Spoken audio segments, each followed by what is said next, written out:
Bonjour à tous, nous revoilà dans une nouvelle édition d'Aqua Mag avec David bien sûr. Bonjour David. Bonjour Patrick, bonjour à tous. Alors on propose de faire un petit aperçu ici de l'offre que tu proposes en termes de poissons spécifiquement marins. Tout à fait. On avait évoqué cette idée depuis un petit temps déjà. On a eu un peu de demande aussi de la part des clients, histoire d'avoir un petit peu une idée en vidéo de ce qu'on a en temps normal. Et donc de là est venue un petit peu l'idée de faire ensemble une vidéo qui montre dans les grandes lignes ce qu'on a en temps normal. Oui, bien sûr, on ne va pas détailler poisson par poisson parce qu'il y en a vraiment beaucoup, Là, on va y mais passer. peut-être plus tard. Oui, pourquoi pas. On peut l'imaginer pour le futur, présenter des poissons un peu moins courants ou des nouvelles variétés qui ont été récemment découvertes ou des choses qui sont pas connues ou trop peu connues alors que ce sont des poissons qui ont quelquefois une réelle utilité dans l'aquarium. C'est ça. Alors bon, bien entendu, vous aurez l'occasion de voir des poissons qui sont relativement difficiles à trouver, donc parce qu'il y a une offre qui est très large, bien entendu. Oui, oui, tout à fait. Depuis maintenant plus de 30 ans, les poissons marins, c'est une de nos spécialités. Et je pense qu'on peut dire aujourd'hui qu'on a effectivement un très bel assortiment. Et pas seulement un bel assortiment, mais surtout des poissons de bonne qualité. J'entends par là des poissons que nous mettons à la vente, qui sont passés en quarantaine chez nous d'abord. La petite parenthèse au niveau de la quarantaine, c'est que les gens voient la partie magasin, mais il faut savoir que pour avoir ce que nous avons dans le magasin, c'est-à-dire qu'on a dans la partie vente magasin, on a entre 200 et 250 aquariums marins. On a davantage de places en quarantaine et il n'y a que comme ça qu'on peut avoir une offre aussi régulière dans la partie vente. C'est ça. Donc 250 bacs de vente. De vente, absolument, oui. Uniquement poissons et coraux, bien entendu. Voilà. Il y a plusieurs éléments. Voilà, poissons, coraux, invertébrés, tout ça. Oui, absolument. Alors, bien entendu, ce qui est important à signaler quand même, concernant principalement les coraux, les invertébrés, etc., c'est que, vous allez les voir dans une situation comme vous les aurez chez vous, puisque, ici, on privilégie l'éclairage LED. Absolument, oui. De plus en plus, c'est la tendance. Nous, on a fait l'investissement, si je peux dire, il y a environ un an de cela, de passer tous nos coraux, et je pense qu'on peut dire aussi tous nos aquariums d'exposition maintenant dans le magasin sous éclairage LED. C'est ça, donc ça permet de voir réellement ce qu'il y a chez vous, bien entendu, si vous avez de l'éclairage LED. Absolument, non seulement ça, donc aussi bien sur les batteries, c'est-à-dire oui, on peut appeler ça les batteries, les aquariums de vente. Donc tout ce qui est coraux dans le magasin sont présentés maintenant sous des éclairages LED et aussi les aquariums d'expo. Alors l'intérêt de le présenter sur les aquariums d'exposition, c'est quoi? C'est de montrer évidemment aux clients l'effet à long terme des LED. C'est-à-dire que c'est facile de dire qu'un éclairage LED est beau et bien, mais il faut voir à long terme le résultat qu'il donne en réel sur les coraux. Et ça, c'est l'intérêt sur des aquariums d'exposition comme celui qu'on a derrière nous maintenant, où on voit un aquarium qui tourne, hors duquel les coraux ne sont pas vendus, et où on voit leur développement tant au niveau croissance qu'au niveau couleur. C'est ça. Bon, bien entendu, tout ça, c'est expédiable, puisque, tu expédies un peu partout en France. Oui, tout à fait. France métropolitaine, en général, on peut expédier. Ça se passe très bien, pas de souci. Oui. Pas de souci. Donc, voilà, il n'y a plus qu'à faire votre choix, bien sûr. Donc, et croyez-moi que ça ne sera pas facile, parce qu'il y a vraiment beaucoup de choix disponibles. Oui, on peut dire que nous-mêmes, quand on compare l'offre que nous avons aujourd'hui à ce qu'on avait peut-être il y a 10 ans de cela, on a vraiment une offre qui est très très complète. Que ce soit en poissons, détritivores, toutes sortes d'invertébrés, les coraux, vraiment. Évidemment, une grande partie de cela est aussi liée à la bonne évolution des gens avec qui nous travaillons en amont. C'est-à-dire que nos fournisseurs, évidemment, ont fait du très très bon boulot aussi ces 20 dernières années, de bonnes installations, des connaissances qui se sont fort améliorées. Et alors ça permet évidemment d'avoir non seulement une offre, mais une qualité qui est évidemment plus importante. C'est ça. Alors beaucoup de poissons d'élevage, bien sûr. Oui, de plus en plus. C'est la tendance maintenant de donc, tous les amphiprions pratiquement que nous proposons, les pseudochromis, les fameux ptérapogon coderni. Et ça continue d'avancer. Certains Gobiosoma, on a commencé aussi à trouver d'origine des poissons comètes. Oui, c'est vraiment quelque chose qui a tendance à évoluer. Et puis maintenant, évidemment, qu'il y a de plus en plus de gens qui le font professionnellement parlant, ça va avancer, je pense, encore plus vite.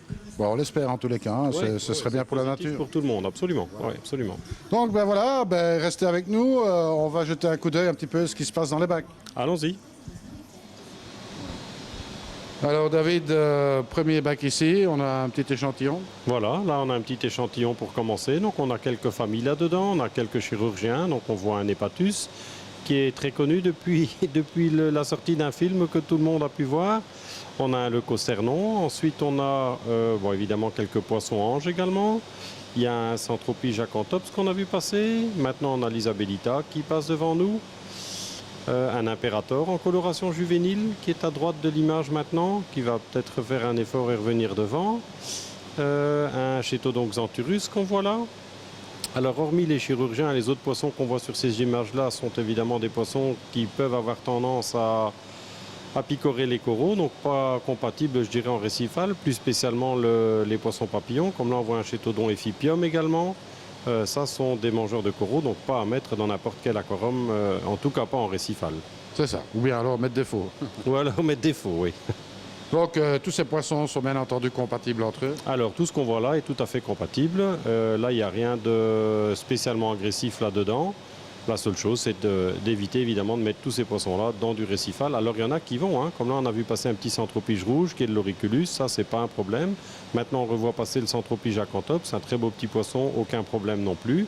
Et alors les chirurgiens, hein, on a eu l'occasion de voir l'Hepatus donc, on a vu passer un Zebrazoma, donc tout ça en récifal sans problème. Voilà le Zebrazoma qui remonte un peu le bout du nez, juste derrière lui il y a le Ctenochaetus tominiensis avec les dorsales un petit peu orangées qui se trouvent à l'arrière dans le fond, en fond d'écran. Un poisson très intéressant parce que d'une part il ne devient pas très grand et surtout il fait partie de la famille des chirurgiens qui ont une bouche tout à fait différente des autres qui lui permet davantage de racler les algues sur les roches comme sur les vitres. Donc ça fait de lui un excellent nettoyeur au niveau des algues. Donc voilà, il vient faire un petit tour justement, il a entendu qu'on parlait de lui. Donc un poisson très intéressant en récifal par contre. Bon, un jour ou l'autre on va expliquer un petit peu comment aménager un bac récifal ou bien non récifal. Oui, absolument. Là, la grande différence se situe évidemment au niveau des animaux qu'on y met, que ce soit au niveau des coraux et au niveau des poissons, bien entendu. Eh bien, on va passer au bac suivant. Allons-y. Donc voilà, David. Alors ici, deuxième bac tout à fait associé. Tout à fait. Donc là, on retrouve, bon, il y en a un qui est identique à ce qu'on a déjà pu voir, qui est l'Isabellita, qui se trouve maintenant à l'extrême droite de l'écran. Ensuite, on a également là, que je regarde ce qui s'y trouve, on a de retour un Velliferum qui vient dire un petit bonjour. À l'arrière, on a un superbe Acanthurus Achille, c'est un très très beau poisson qui reste relativement difficile à trouver, qui est lui par contre compatible en récifal, très très beau poisson. Donc l'Isabellita qui vient maintenant, l'Achille qui est juste devant nous. On a également un Imperator, juvénile également à l'arrière droite. Et alors on aperçoit aussi un Centropige Potteri. Donc voilà, j'ai envie de dire, à part le Chétodon, c'est-à-dire le poisson papillon, les autres poissons qu'on voit, à l'exception de l'Imperator, le reste, tout ça passe très bien en récifal. Bon, bien sûr, comme tu dis, c'est pas toujours facile à trouver telle ou telle autre variété. Il suffit de téléphoner pour savoir si c'est disponible. Oui, oui, absolument. Soit téléphoner, soit envoyer un petit mail. Bon, évidemment, on reçoit de très nombreuses origines, le plus régulièrement possible. Mais il y a toujours là-dedans des poissons qui restent très difficiles à trouver. L'Achille qu'on voit là, donc le noir avec l'ocelle orange à la base de la queue, reste un des poissons qui a toujours beaucoup de succès, beaucoup d'amateurs, mais qui reste très difficile à trouver. Alors toujours pas conseillé dans un récifal? Ah, celui-là sans problème, il peut être mis en récifal, il fait partie de la famille des chirurgiens, donc mangeur d'algues, il mange également donc Artemia, Mysis, des petits crustacés surgelés, et il ne touche absolument pas au coraux. Voilà, on va au bac suivant. Allons-y. Alors, le bac suivant. Le bac suivant, alors ici on a d'abord un petit Tolacanthus ciliaris juvénile qui se trouve juste maintenant au milieu à l'avant de l'écran. Un superbe poisson-ange, mais qui n'est évidemment pas conseillé non plus en récifal. Ensuite, on a le Cocernon, comme on a déjà pu voir tout à l'heure. Un Asfur, ça c'est le poisson-ange bleu avec le croissant jaune au milieu du corps, qui représente aussi certains risques en récifal, bien entendu. Et alors, on a également ce qu'on appelle des labres diamants, c'est-à-dire les Macropharyngodon bipartitus. Eux, par contre, sont absolument inoffensifs en récifal et ont également leur intérêt dans le sens où ils se nourrissent dans de petits vers qui peuvent être des vers parasites pour les coraux. Donc ça, c'est un petit poisson intéressant. Et juste au centre de la pierre, on observe maintenant un Centropige bispinosus, très beau petit poisson, très populaire et très intéressant en récifal également. D'accord. Alors bon, bien sûr, si on veut demander telle ou telle variété, ben, il suffit d'aller voir les photos dans le site pour avoir le nom exact. Voilà, sur le site, on a tâché de faire en sorte qu'il y avait des photos pratiquement pour toutes les variétés. Après, pour ce qui est de la compatibilité, si les gens ont des questions, bah, évidemment, ils nous envoient un petit mail ou ils passent un petit coup de fil, hein, on est là pour ça. C'est ça. Allez, on va encore faire un bac. On y va. Alors, le suivant. Alors le suivant, ici quelques autres variétés. On vient de voir passer un Genicanthus bellus là, qui était occupé de se chamailler avec un poisson clown. On a de nouveaux Zebrasomas, ça on a vu tout à l'heure. Ici un Acanthurus coeruleus qui est jaune étant petit et qui devient tout bleu. Ici un Chaetodon kleini qui est assez connu pour manger les Heptasia, donc les anémones de verre parasites. Alors, chirurgien jaune, le Zebrasoma flavescens, qu'on ne présente plus. Celui-là, il est très connu. Là, on revoit le petit Bellus qui passe. C'est un très beau petit poisson aussi, qui lui, par contre, c'est un ange qui devient donc un peu plus grand que la moyenne. Je parle des anges nains, bien entendu, et qui, lui, est inoffensif en récifal. Donc ça, c'est un beau poisson-ange qui est tout à fait compatible en récifal. Et alors, on a également un Ciliaris, s'il veut bien une fois venir faire un petit tour à l'avant.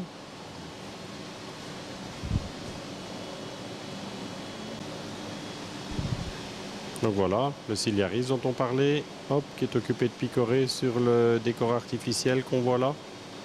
Aussi un très beau poisson. Ça par contre, c'est un poisson-ange qui grandit. Hein. Ça peut aller jusqu'à une trentaine de centimètres et donc pas conseillé en récifal. Et puis, bon, bien entendu, il faut adapter son aquarium ou bien la variété comme maintenant à la taille de l'aquarium. Ah oui, oui, des poissons comme le Ciliaris qu'on vient de voir là, c'est pas à mettre évidemment dans un aquarium de 100 litres. Hein. Ah oui, absolument. Eh bien, on va continuer. Allons-y. Voilà. Alors ici, bah, évidemment, une des stars, hein, l'Amphiprion cellaris, donc le petit poisson clown. Depuis là aussi, le fameux dessin animé, tout le monde l'appelle Nemo.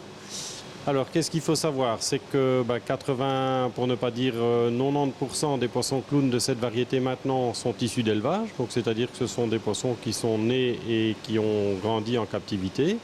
La plupart d'entre eux n'ont jamais vu une anémone, donc beaucoup de gens ont encore toujours tendance à penser qu'il est indispensable d'avoir une anémone pour maintenir un poisson clown en bonne santé.